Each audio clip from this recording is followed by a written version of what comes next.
Bienvenue dans les voies de Caliantus. Je m'appelle Léa et je serai votre guide dans un espace où les symboles s'entrelacent avec les récits et où les légendes murmurent à travers le temps. Ici, chaque épisode est une invitation à ralentir, à regarder autrement le monde qui nous entoure et à découvrir ensemble ces fragments de culture qui éveillent l'imaginaire et poétisent notre quotidien.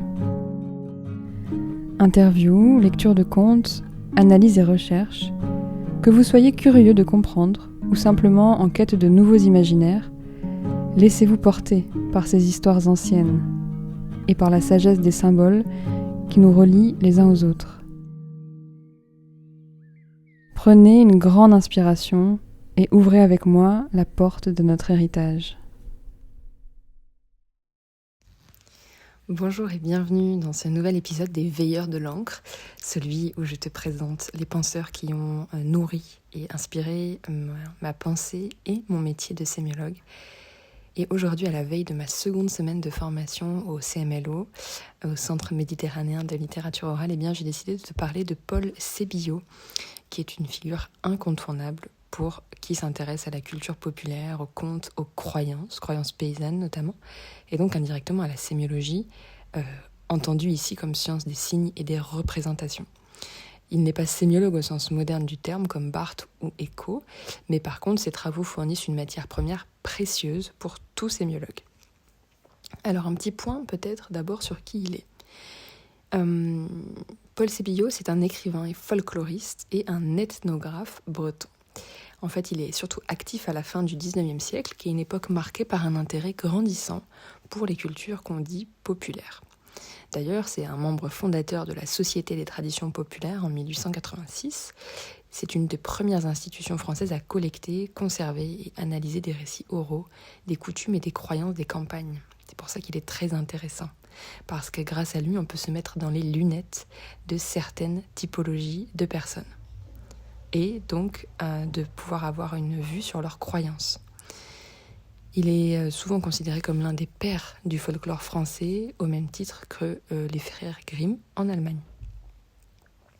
Comme je le disais, même s'il ne théorise pas la sémiologie, il va offrir une base d'observation vraiment exceptionnelle pour l'analyse des signes et des symboles dans les cultures populaires. Il documente les signes culturels dans un contexte qui est très vivant, notamment les contes, les proverbes, les dictons, les croyances, les rites, même les remèdes de grand-mère, en fait, qui sont autant de signes sociaux qu'un sémiologue peut analyser. En fait, il ne juge pas, il consigne. Il donne accès à une vision authentique du sens attribué aux choses dans les campagnes. Par exemple, Sébillot, il note qu'on met du sel sur le pas de la porte pour repousser les sorcières. C'est un geste qui peut être analysé sémiologiquement. Le sel, c'est un signe protecteur, une barrière symbolique entre l'intérieur, qui est protégé, et l'extérieur, qui est menaçant. Et d'ailleurs, il dévoile des systèmes symboliques anciens parce que les récits qu'il collecte forment des structures récurrentes qui révèlent des façons de penser, des oppositions symboliques. C'est un peu comme Lévi-Strauss avant l'heure. Attention, je ne suis pas anthropologue, mais selon moi, on peut penser une comparaison comme celle-ci. Par exemple, les histoires de lavandières de nuit ou des fées du bord de la route, elles vont exprimer des limites, des transgressions entre le monde visible et le monde invisible. Et ça, c'est un concept clé pour la sémiologie du mythe ou du rituel. Il va conserver la forme linguistique et les variations régionales. En fait, le sémiologue, il peut comme ça étudier les choix lexicaux, les formules figées, les symboles récurrents comme les couleurs, les animaux, les objets magiques, et se faire une étude grâce à ça. Je vous donne quelques exemples concrets qu'on peut utiliser en sémiologie. On a les pratiques magico-symboliques d'ailleurs, rurales. Dans le folklore de France, qui est un énorme ouvrage, une œuvre de Paul Sébillot, il explique que planter une faucille dans un champ va protéger des orages. Sémiologiquement, du coup, on peut interpréter que la faucille est un signe de coupure. Une faucille, c'est un outil tranchant contre un phénomène naturel violent qu'est l'orage. Finalement, la faucille, du coup, elle devient un symbole apotropaïque, c'est-à-dire qui détourne le mal.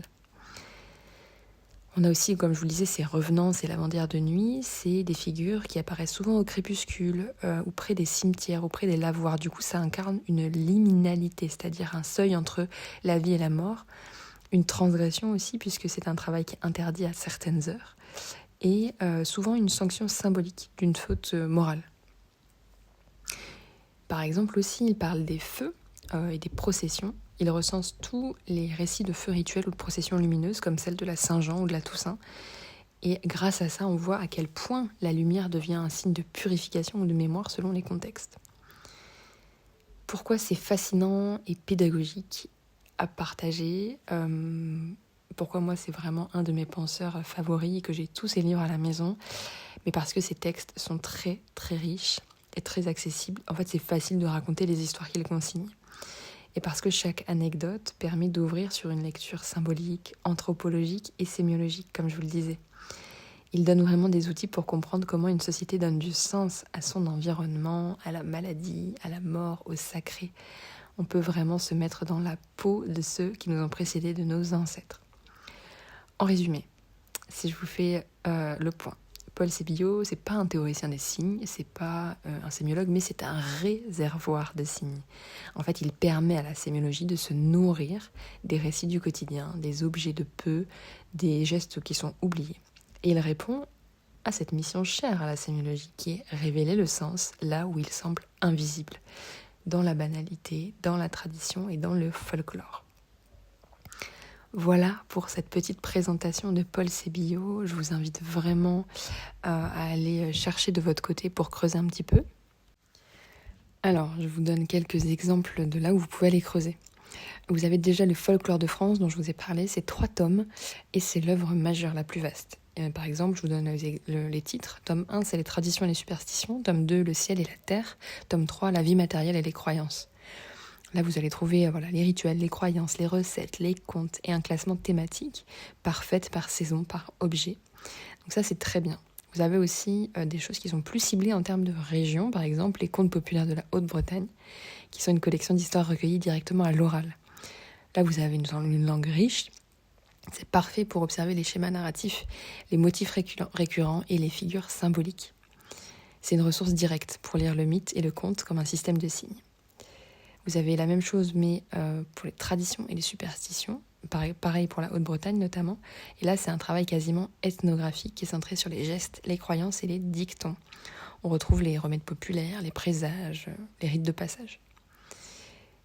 Pour mettre Paul Sébillot en perspective, je vous conseille également 2 livres pour comprendre sa place dans l'histoire de l'ethnographie et du folklore en France. Vous avez Jean-Michel Guilcher qui a écrit le folklore et l'ethnologie en France où il en parle, et Roger Schmitt qui a écrit le folklore selon Paul Sébillot.